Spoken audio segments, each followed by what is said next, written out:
मराठ्यांनी भरलेला वाशीचा चौक आठवतोय का? ज्या दिवशी एकनाथ शिंदे मनोज जरांगेंना भेटायला थेट वाशी चौकात आले आणि कुणबी जातीचे दाखले देऊन आश्वासन देऊन आंदोलन थंड करून गेले. कट टू आजची परिस्थिती. जरांगे, शंभूराज देसाई आणि भाजपचे राधाकृष्ण विखे पाटील एकाच मध्ये प्रचंड काळ लोटून गेला. मराठा आरक्षणासाठी अनेक आंदोलनं झाली, त्यावर निर्णय घेताना काही अडचणी आल्या. नंतर आश्वासनं देण्यात आली, तरी देखील एका प्रश्नाचं उत्तर काही केल्या सापडत नव्हतं. तो प्रश्न असा की मनोज जरांगे हा माणूस नेमका कोणाचा? काही जण म्हणतात शरद पवारांचा, काही जण म्हणतात भाजपची बी टीम, तर काही जण म्हणतात महाराष्ट्रात भाजपचं वजन कमी करण्यासाठी पेरलेला हा माणूस आणि यामागं मास्टर माइंड एकनाथ शिंदेच आहेत, अशी कुजबूज अनेक ठिकाणी ऐकायला मिळते. आता खरंच मनोज जरांगे एकनाथ शिंदेची बी टीम आहेत का? असं नेमकं का बोललं जातं? सगळं सांगते, व्हिडिओ शेवटपर्यंत नक्की पहा. नमस्कार, मी प्रिया समीर आणि तुम्ही पाहताय स्टार महाराष्ट्र न्यूज. जानेवारी 2024 मध्ये जेव्हा मनोज जरांगे मुंबईच्या दिशेने कूच करत वाशीला पोहोचले, तेव्हा एकनाथ शिंदे त्यांनी जरांगेंना सगळे सोयरे अध्यादेशाची प्रत देऊन ज्यूस पाजून आंदोलन तात्पुरते स्थगित केले. शिंदेंच्या या मऊ आणि समजूतदार भूमिकेमुळे विरोधकांनी हे आंदोलन शिंदेंनीच मॅनेज केलं आहे का असा संशय निर्माण केला.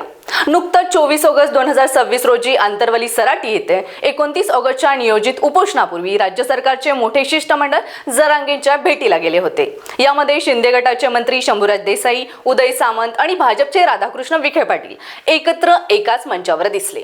सरकारमधील शिंदे गटाचे मंत्री सातत्यानं मध्यस्थी करत असल्याने शिंदे जरांगेंना पाठीशी घालत आहेत का अशी कुजबूज सुरू झाली.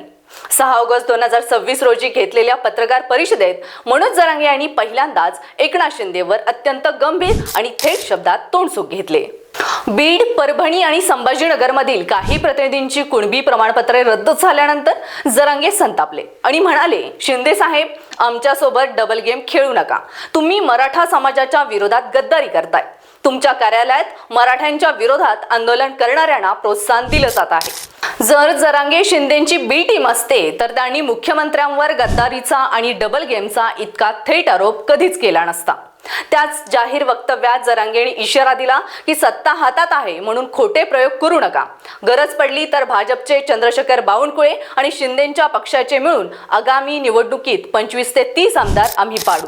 हा थेट इशारा दाखवतो की जरांगे कोणत्याही एका राजकीय पक्षाच्या इशाऱ्यावर काम करत नाहीत. दुसरीकडे खुद्द एकनाथ शिंदे यांनीही यापूर्वी अनेकदा आक्रमक पवित्रा घेत जरांगे पाटील यांच्यावर टीका केली आहे. शिंदेंनी जाहीरपणे म्हटलं होतं की जरांगे आता आरक्षणाचा मुद्दा सोडून राजकीय भाषा बोलत आहेत. त्यांच्या विधानांची स्क्रिप्ट शरद पवार किंवा उद्धव ठाकरे लिहून देत असल्याचा संशय येतोय. शिंदेंचे हे विधान स्पष्ट करतं की जरांगे हे महायुतीच्या नियंत्रणात नसून स्वतंत्रपणे आंदोलन चालवत आहेत. मराठा आरक्षणासारख्या संवेदनशील मुद्द्यावर राज्यातील सर्वच राजकीय पक्ष, मग ते सत्ताधारी शिंदे फडणवीस असो किंवा विरोधी पक्ष, स्वतःचा राजकीय फायदा तोटा पाहत असतात. महायुतीमधील अंतर्गत मतभेद आणि समीकरणामुळे अशा बी टीमच्या वावड्या उठवल्या जातात. परंतु अधिकृत विधाने आणि जमिनीवरील राजकीय परिस्थिती पाहता मनोज जरांगे हे केवळ मराठा समाजाच्या मागण्यांसाठी लढत असून ते कोणाचीही बी टीम नाहीत, हे सत्य समोर येत आहे. बाकी या संपूर्ण प्रकरणावर आपलं काय मत आहे आम्हाला नक्की कळवा आणि पाहत राहा स्टार महाराष्ट्र न्यूज.